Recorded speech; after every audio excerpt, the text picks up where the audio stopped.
Immerse yourself in Halifax's military and colonial history with a visit to Citadel Hill. Standing high over the city and overlooking the wide open waters, it's easy to understand why Citadel Hill was chosen as a military post site back in 1749 when Halifax was home to a few thousand British colonists. The existence of this hill is why Halifax is where it is.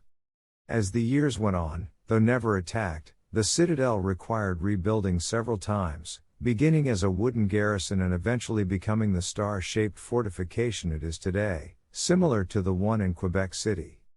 Halifax has had a revolving roster of threats, from the French during the Citadel's earliest incarnation to the United States at the time of the American Revolution.